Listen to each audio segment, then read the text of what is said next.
Senhor, depois que ela passou, nada mais será do jeito que já foi. Naquele tempo, enquanto Jesus subia para Jerusalém, ele tomou os 12 discípulos à parte e durante a caminhada disse-lhes: Eis que estamos subindo para Jerusalém e o Filho do Homem será entregue aos sumos sacerdotes e aos mestres da lei. Eles o condenarão à morte e o entregarão aos pagãos para zombarem dele, para flagelá-lo e crucificá-lo. Mas no terceiro dia ressuscitará. A mãe dos filhos de Zebedeu aproximou-se de Jesus com seus filhos e ajoelhou-se com a intenção de fazer um pedido. Jesus perguntou: O que tu queres? Ela respondeu: Manda que estes meus 2 filhos se sentem no teu reino, um à tua direita e outro à tua esquerda. Jesus então respondeu-lhes: Não sabeis o que estáis pedindo. Por acaso podeis beber o cálice que eu vou beber? Eles responderam: Podemos. Então Jesus lhes disse: De fato, vós bebereis do meu cálice, mas não depende de mim conceder o lugar à minha direita ou à minha esquerda. Meu Pai é quem dará esses lugares àqueles para os quais ele os preparou. Quando os outros 10 discípulos ouviram isso, ficaram irritados contra os 2. Jesus, porém, chamou-os e disse: Vós sabeis que os chefes das nações têm poder sobre elas e os grandes as oprimem. Entre vós não deverá ser assim. Quem quiser tornar-se grande, torne-se vosso servidor. Quem quiser ser o primeiro, seja vosso servo. Pois o Filho do Homem não veio para ser servido, mas para servir e dar a sua vida como resgate em favor de muitos.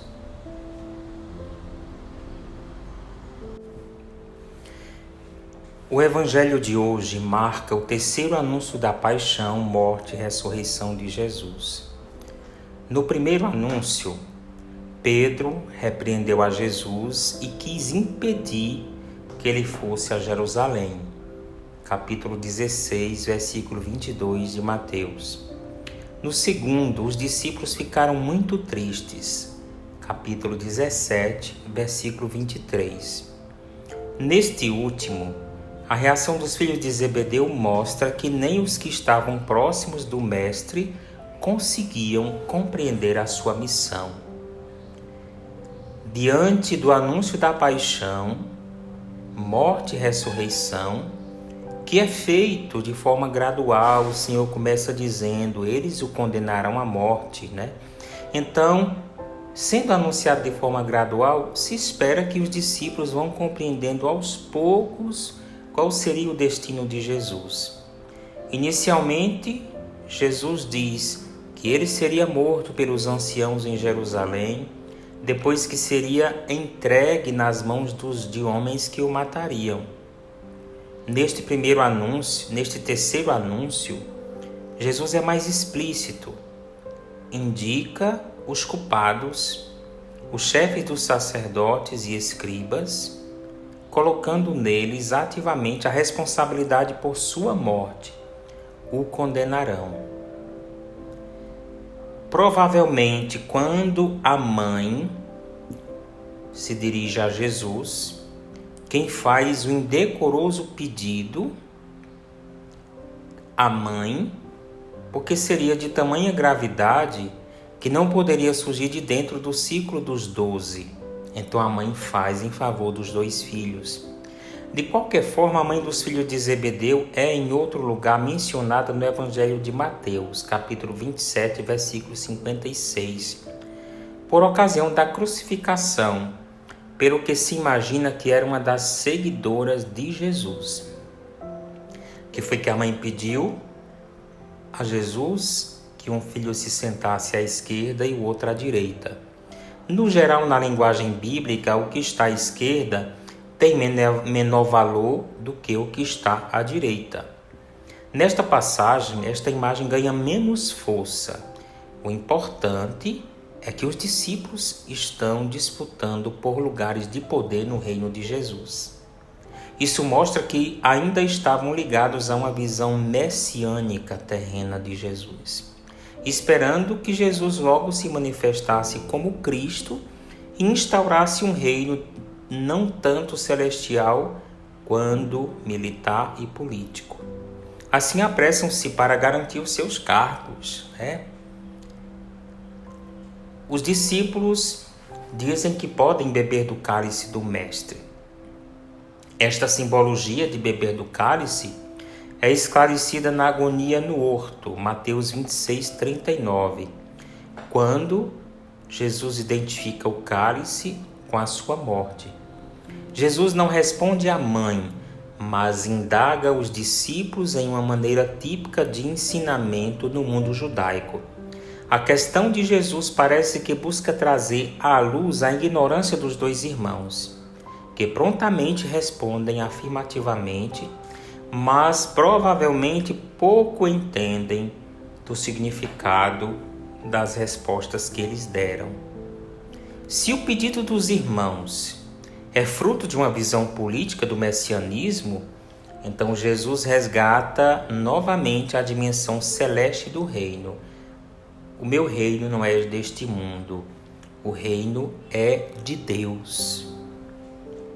Depois de escutarem o que os dois estavam pedindo a Jesus através de sua mãe, os 10 ficaram indignados.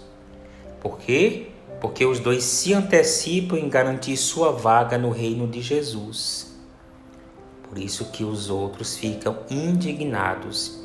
Todos queriam seus privilégios, mas provavelmente o primeiro que os reclamasse seria criticado pelo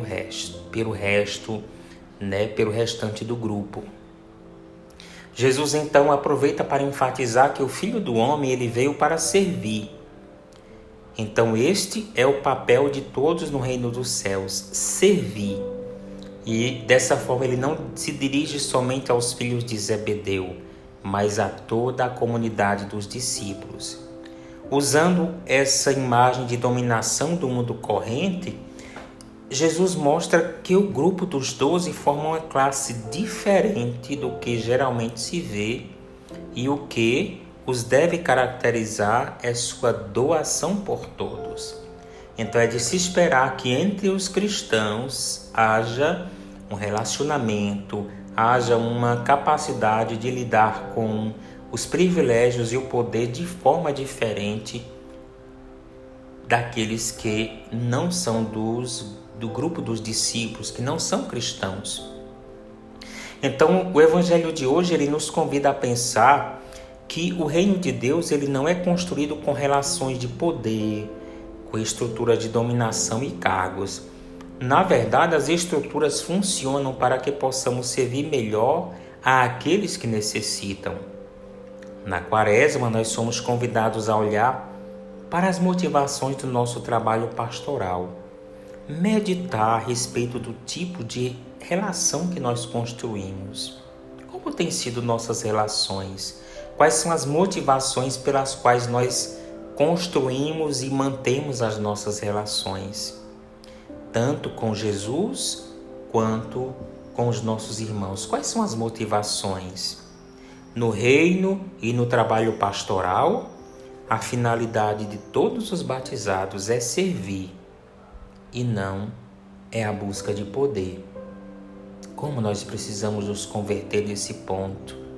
Como nós necessitamos. Senhor Jesus, diante do mundo que nós vivemos, em que a busca desenfreada por privilégio e poder é tão grande, e estando nós inseridos nesse mundo, nós estamos constantemente sendo tentados a ser melhores que os irmãos, a passar na frente dos outros, a ter os melhores cargos, os melhores reconhecimentos, a termos diante dos outros destaque. Como nós precisamos converter o coração, Senhor? Ajuda-nos a caminhar como verdadeiros cristãos, para que, convertendo o nosso coração, vivenciemos de forma bem mais intensa esse tempo de preparação para a Páscoa do Senhor. Envia sobre nós o Teu Espírito para que consigamos alcançar esse objetivo. Louvado seja, Senhor, Teu nome para sempre.